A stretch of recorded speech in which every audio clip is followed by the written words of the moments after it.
Hi everyone. Yes, I've done it. I'm starting a live video today, my very first one. And you might be wondering why I'm starting a video series. And the answer is simple, and he's right here with me. This is JR, also known as Just a Rascal. He is 15 and a half years old. And I thought that we've worked a lot with senior animals in our home this past year.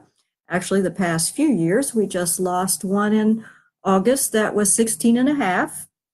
And I thought that maybe somebody else could benefit from our experience of working with these senior animals and some of the issues that are actually unfortunately prevalent among them.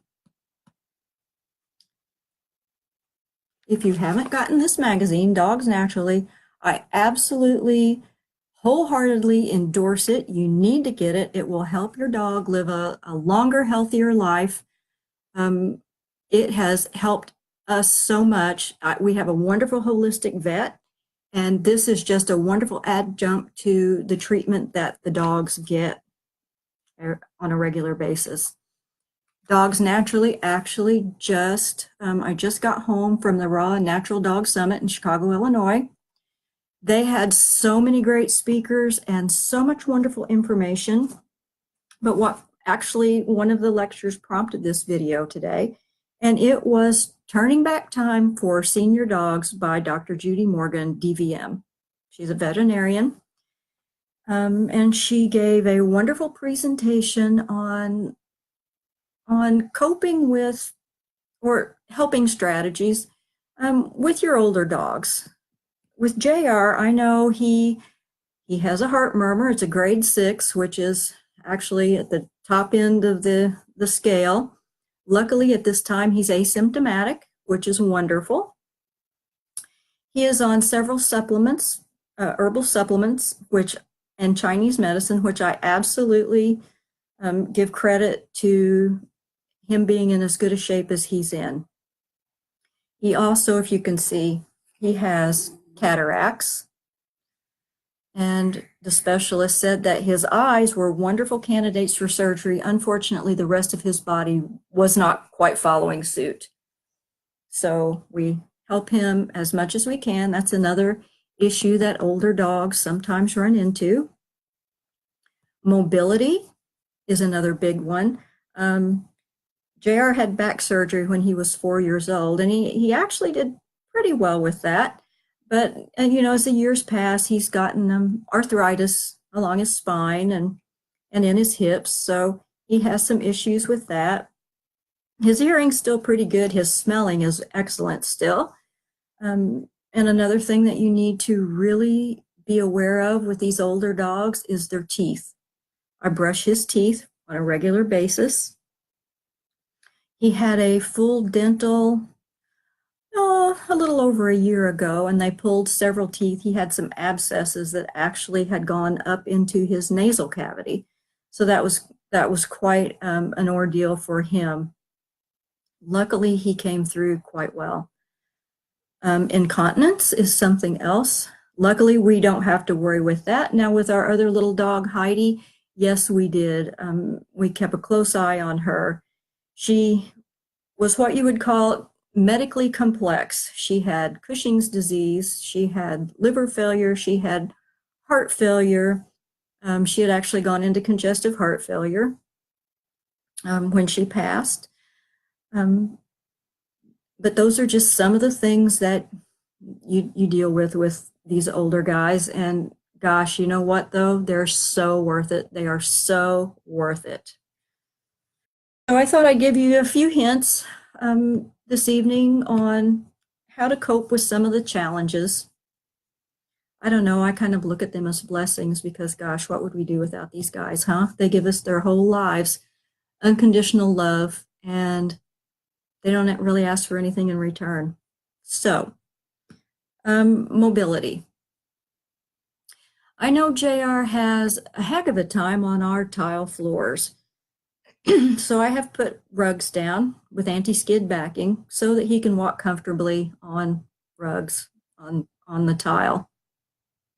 They also make little caps for the nails, and it can either cover all of the nail or just kind of a ring around the nail that allows them to hold on to the floors, the slick floors, which is wonderful.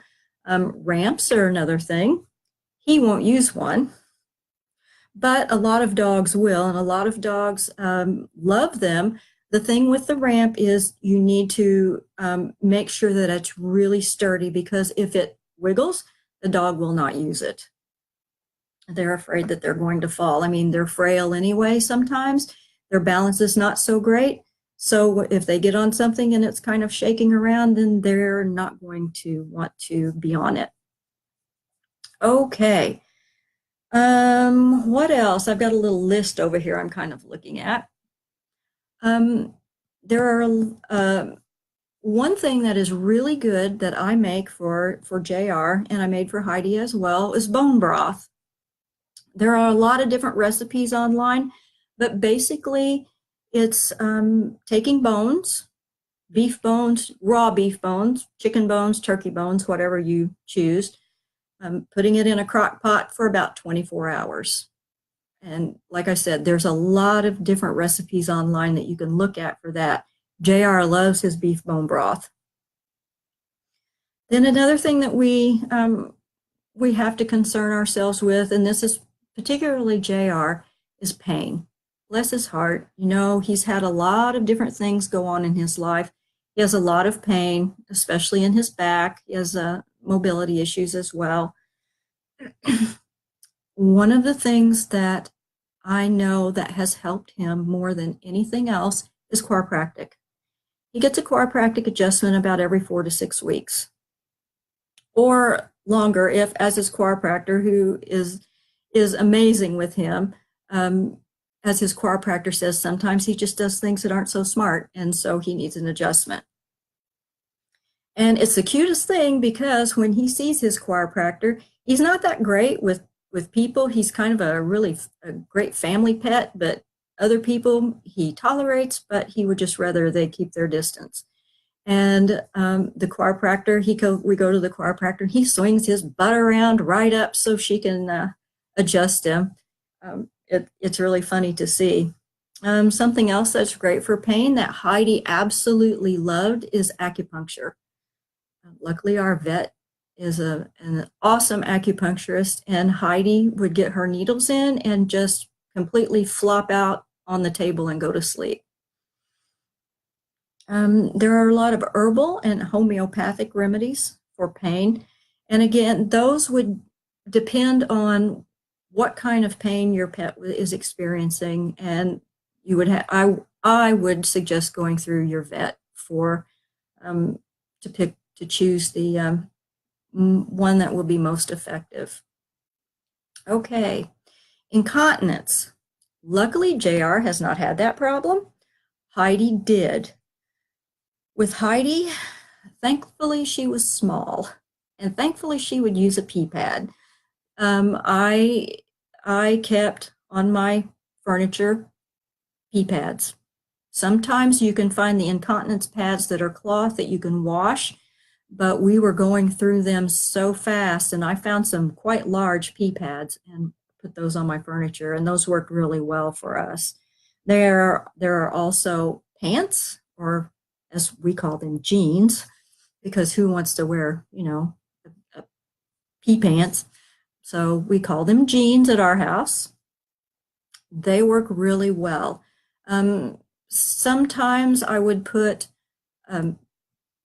either a sanitary napkin in those pads just to hold more moisture in. Heidi, as I said, she had Cushing's disease, she had liver and kidney and heart issues, so she tended to use the bathroom a lot. With the chronic illnesses, gosh, your veterinarian is like the go-to. I always recommend a holistic veterinarian. Traditional veterinary medicine absolutely has its place. Absolutely. I mean, there are times when you need that, but I do like the alternatives for my dogs. I've been a Reiki practitioner for 20 years. They get Reiki all the time. I learned Genshin Jitsu, which I will do on my own dogs. What else? Tellington Touch is another great one. I also do Tellington Touch on them. And these are all things you can learn. Google them, take a class. I honestly, you won't regret it. I can promise you, you won't regret it. And another thing that we do for pain in our home is I purchased a laser last year at the Raw and Natural Dog Summit, and it has more than paid for itself. I use it all the time. When the dogs had their dentals, I used it on their gums. When Heidi, bless her heart, had to have an eye removed earlier this year, I used it on her eye socket for pain. JR gets it along his back. We used it for a multitude of different issues here at home. And I will be doing a video about the laser that we use and how to use them and the benefits of them in upcoming weeks. So that's kind of it for this evening. I just wanted to introduce myself and little Mr. here, JR, who is absolutely totally unimpressed by this whole exercise, but he's the one I'm doing it for. And I just want to thank everybody for tuning in, and we will be talking with you later. Bye-bye.